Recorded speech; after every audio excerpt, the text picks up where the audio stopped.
विधानसभा चुनाव से पहले कर्नाटक में कांग्रेस ने जितने वादे किए थे उनमें से एक बड़ा वादा स्कूल्स में हिजाब पर बैन को खत्म करना था। इसका फायदा भी कांग्रेस को हुआ और मुस्लिमों के वोट थोक के भाव में कांग्रेस को मिले। कांग्रेस ने भी हिजाब के इस्तेमाल पर बैन को हटा दिया, लेकिन कुछ महीने बाद ही कांग्रेस ने फिर से हिजाब पर बैन लगा दिया। इसके बाद विपक्षी गठबंधन में हंगामा शुरू हो गया।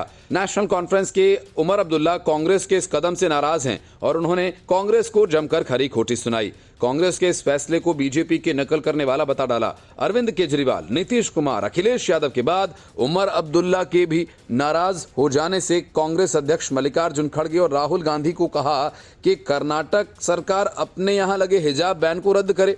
उमर अब्दुल्ला ने कहा कि सरकार को इसमें हस्तक्षेप क्यों करना चाहिए और ऐसे आदेश पारित किए जाते हैं जिसके माध्यम से मुसलमानों को निशाना बनाया जाता है। उमर ने कहा कि कर्नाटक में जब पहले ये सब होता था तो हमें आश्चर्य नहीं होता था, क्योंकि उस समय बीजेपी की सरकार थी। लेकिन ये दुख की बात है कि कांग्रेस के कार्यकाल में इस तरह के फैसले लिए जा रहे हैं। ये बहुत दुर्भाग्यपूर्ण है। उमर अब्दुल्ला ने कर्नाटक में जारी किए गए आदेश पर पुनर्विचार करने की बात कही और इस आदेश को रद्द किए जाने के लिए भी कहा। बीजेपी पर हमला बोलते हुए अब्दुल्ला ने कहा कि केंद्र सरकार दुनिया को बताती थी कि उन्होंने जम्मू कश्मीर में त्रिस्तरीय लोकतंत्र स्थापित किया है। अब इसका एक भी स्तर नहीं बचा है। ये स्पष्ट है कि अगर बीजेपी को लगा होता कि वे यहाँ चुनाव जीतेंगे तो उन्होंने यहाँ चुनाव कराए होते। असल में कर्नाटक में परीक्षा कराने वाली अथॉरिटी ने एक बड़ा कदम उठाते हुए भर्ती परीक्षाओं में हिजाब पहन कर आने पर एंट्री करने पर फैसला किया। हालांकि मंगलसूत्र और बिच्छुओं पर कोई बैन नहीं लगाया गया है। इस फैसले के बाद से ही उमर अब्दुल्ला नाराज हैं। 18 और 19 नवंबर को कर्नाटक में कई भर्ती परीक्षाएं आयोजित की जाएंगी। हिजाब बैन के अलावा ब्लूटूथ, मोबाइल फोन और ईयरफोन, हेडफोन्स का भी इस्तेमाल नहीं किया जा सकेगा। कर्नाटक में बीजेपी वाले दांव से लगता है कि कांग्रेस की मुश्किल यहां बढ़ गई है। नीतीश कुमार, अखिलेश यादव और अब उमर अब्दुल्ला तीनों ही कांग्रेस से नाराजगी जता चुके हैं।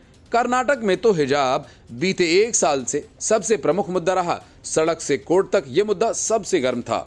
तब तक की भाजपा सरकार ने कहा था कि मुस्लिम छात्राओं को स्कूल्स और कॉलेजेस में यूनिफॉर्म का पालन करना होगा। कर्नाटक के विधानसभा चुनाव में भी ये मुद्दा खूब गरमाया रहा, जिसके बाद भाजपा की सरकार चली गई थी।